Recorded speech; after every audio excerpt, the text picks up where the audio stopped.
গরমকাল আর পাকা আমের সিজন দুটোই চলে এসেছে। আর এই গরম থেকে স্বস্তি পেতে আমি তোমাদের জন্য নিয়ে চলে এসেছি একটা দারুণ স্বাদের আমের লস্যির রেসিপি। এই আমের লস্যিটা কিন্তু তোমরা মাত্র 4টে ইনগ্রেডিয়েন্টস দিয়ে বাড়িতে খুব চটজলদি বানিয়ে নিতে পারবে। তাহলে চলো এটা বানাতে আমাদের কি কি লাগছে সেটা দেখে নিই। আর আমি সুস্মিতা তোমাদেরকে আমার চ্যানেল ইয়ামিটস বাংলাতে স্বাগত জানাই। এই লস্যি বানানোর জন্য প্রথমেই আমি এখানে নিয়ে নিয়েছি একখানা পাকা আম। আমি এখানে গোলাপ খাস আম ব্যবহার করেছি, তোমরা যে কোনো পাকা আম এখানে ব্যবহার করতে পারো। এবার আমাদের প্রথমে আমটাকে ভালো মতো ধুয়ে নিয়ে তারপর ছুরির সাহায্যে আমের গায়ের খোসাগুলোকে আমাদের হালকা হাতে ছাড়িয়ে নিতে হবে। আমাদের আমের খোসাটা ছাড়ানো হয়ে গেলে এবার আমাদের এই আম থেকে পাল্পগুলোকে একটা বাটির মধ্যে বার করে নিতে হবে। আমি এখানে ছুরির সাহায্যে আমটাকে কেটে নিয়েছি, তোমরা চাইলে হাতের সাহায্যে চটকেও আমের পাল্প একটা বাটির মধ্যে বার করে নিতে পারো।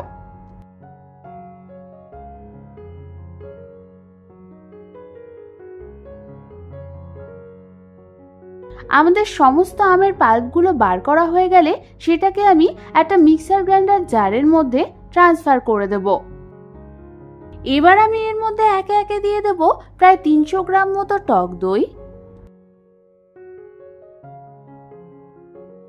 স্বাদ অনুযায়ী চিনি, হাফ চামচ পরিমাণ এলাচের গুঁড়ো,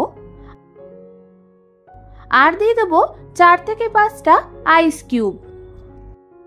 এবার আমাদের এই সমস্ত কিছুকে মিক্সার গ্রাইন্ডারে মিডিয়াম স্পিডে ব্লেন্ড করে নিতে হবে। তোমরা দেখো আমাদের সমস্ত কিছু ভালো মতো ব্লেন্ড হয়ে গেছে। এবার আমি এটাকে একটু টেস্ট করে দেখে নেব এর মিষ্টিটা ঠিক আছে কিনা। আমার এখানে আরও একটু মিষ্টি লাগতো, তাই আমি এখানে আরও 3 টেবিল চামচ পরিমাণ চিনি অ্যাড করলাম।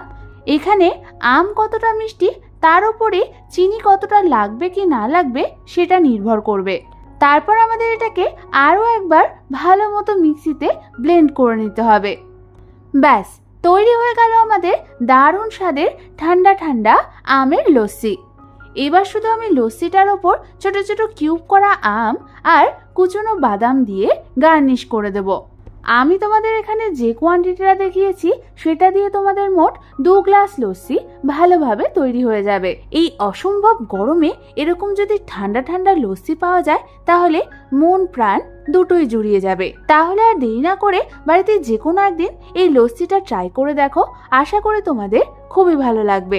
আমার চ্যানেলে আরও অনেক শরবতের রেসিপি রয়েছে, দেখতে চাইলে উপরের আই বাটনটা ক্লিক করে দেখে নিতে পারো। আর এই রেসিপিটা ভালো লেগে থাকলে একটা লাইক অবশ্যই করে দিও, আর বাড়িতে ট্রাই করলে অবশ্যই আমাকে কমেন্টসে জানিও কেমন লাগলো। এরকম দারুণ দারুণ আরো রেসিপি পেতে হলে আমার চ্যানেলটাকে সাবস্ক্রাইব করতে কিন্তু একদম ভুলো না। তোমাদের যদি কোনো রেসিপির রিকোয়েস্ট থাকে সেটাও আমাকে কমেন্টসে জানিও, আমি অবশ্যই তোমাদের সাথে শেয়ার করব। আজ তাহলে এ পর্যন্তই, আমি আবার চলে আসবো তোমাদের কাছে নতুন কোনো রেসিপি নিয়ে।